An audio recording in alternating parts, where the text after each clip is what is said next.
You have some narrative in your mind that is so negative that when you look in the mirror, you see somebody worth trashing.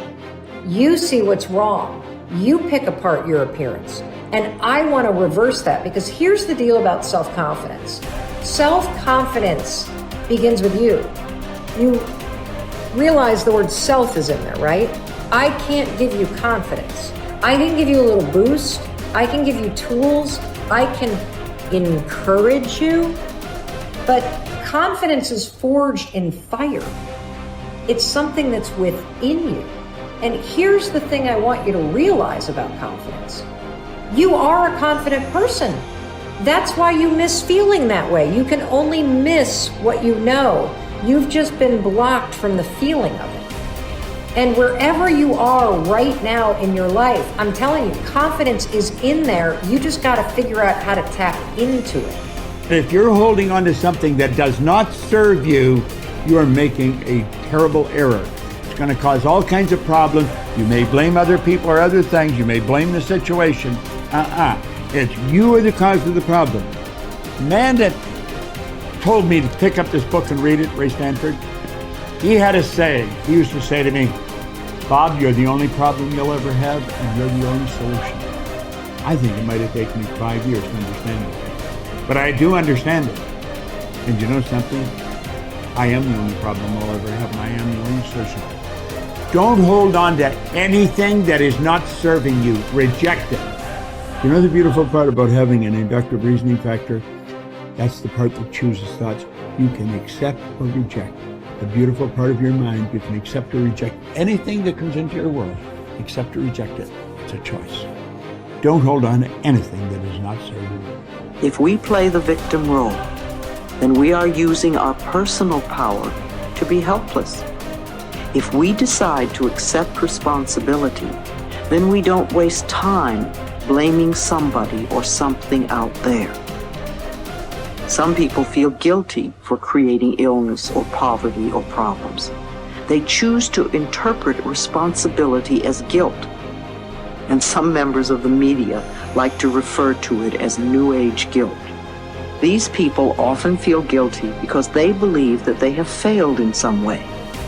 However, they usually accept everything as a guilt trip in one way or another, because it's another way to make themselves wrong. And that is not what I'm talking about.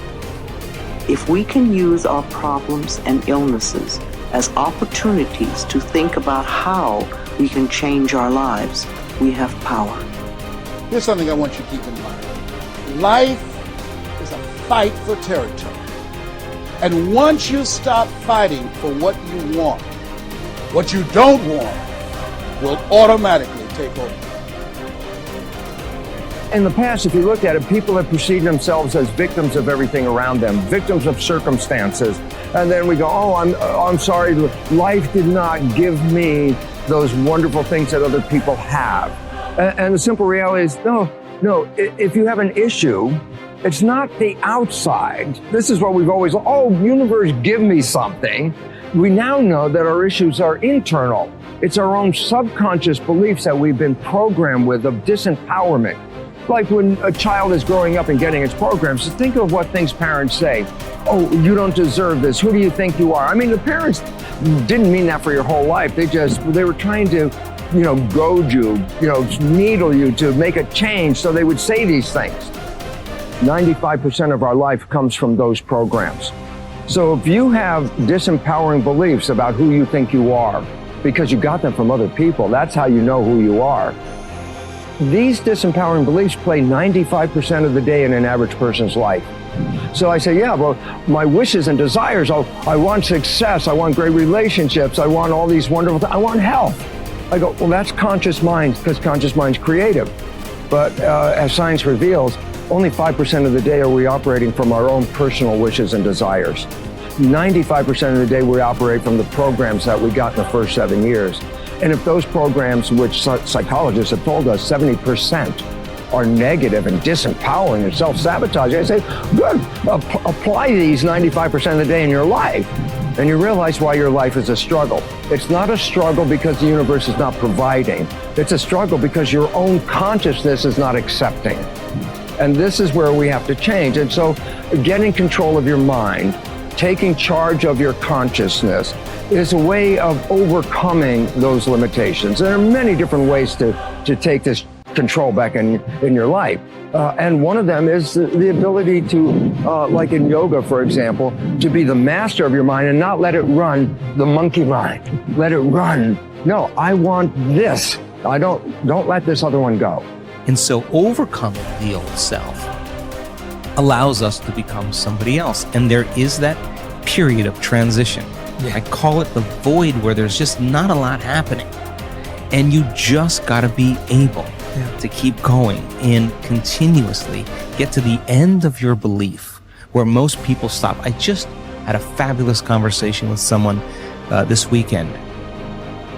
Broke through to the other side, and now there's so much magic happening around this person, but she's worthy now to receive it. And that is the key, because the universe only gives us what we think we're worthy of receiving. So we got to become initiated into this and understand it. Thousands of years of programming that says that we have to change things matter to matter, in three-dimensional reality, and it will take time. But to begin to connect to that resource called the quantum field and create from the field instead of from matter, there's a lot of unlearning that has to go on. You have to really begin to mentally rehearse. Like, so you ask yourself at the end of your day, I do this every day. How'd I do? How'd I do today, bro? How'd you do? Did you do good? Where'd you fall from grace? What was it that caused you to go unconscious for the rest of the day? Like, what was that moment?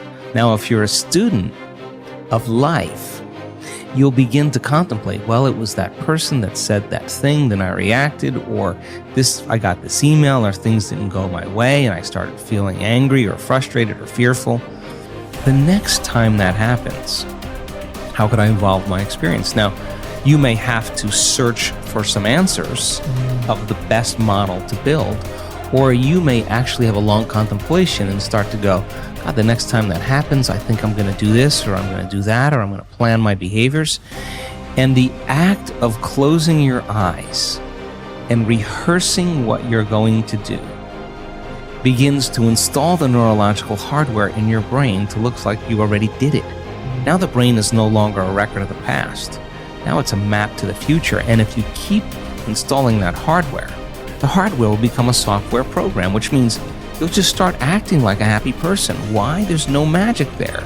You installed the circuitry. So that's more important than the news. Right. It's more important than answering any email or any text. It's more important than talking about your past. If you want to enjoy self-confidence on the outside, you must practice complete integrity on the inside. The foundation of self-confidence is for you to live your life consistent with your innermost values and principles, while thinking and acting in harmony with your highest aspirations. Men and women with the most solid self-confidence are those who are absolutely clear about what it is they believe to be right and good and worthwhile, and who live their lives consistent with these values. Everything they do or say is an expression of their innermost convictions. Your whole world can fall down around you, but as long as you know that you are doing the right thing, you will have a deep inner sense of calm that will manifest itself in an attitude of confidence and self. In an attitude of confidence and self-assurance in any situation. You will have many ups and downs in life. But what is most important is that you remain true to yourself. Your true values are only expressed in your actions, in what you do. You can tell what you truly believe by observing what you do in any situation in which you have to make a choice, especially when you are under stress and pulled in two directions at once, with opposing demands or responsibilities. This is when your true values are revealed. The action that you take in any given situation will tell you which of your values is uppermost or whether you have any values at all. It is not what you say, hope, wish, or intend, but only what you do that counts. Your choices of the actions you take tell you unerringly who you really are.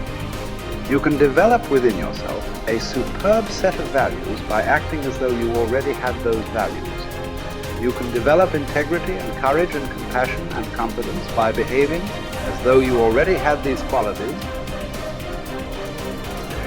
The more you act the part, especially when you demonstrate these qualities under stress or when you feel like doing or saying something else, the more rapidly these qualities become a permanent part of your mental makeup. The more you practice good values, the more rapidly you become a truly superior person. The keys to developing the unshakable self-confidence that will make everything else possible for you are self-control, self-mastery, and self-discipline. Self-confidence can come directly by behaving in a self-confident manner, but more often it comes indirectly by doing and saying the things and practicing the behaviors that lead to self-confidence. The most important self-development behavior is living consistently with your highest values at every opportunity,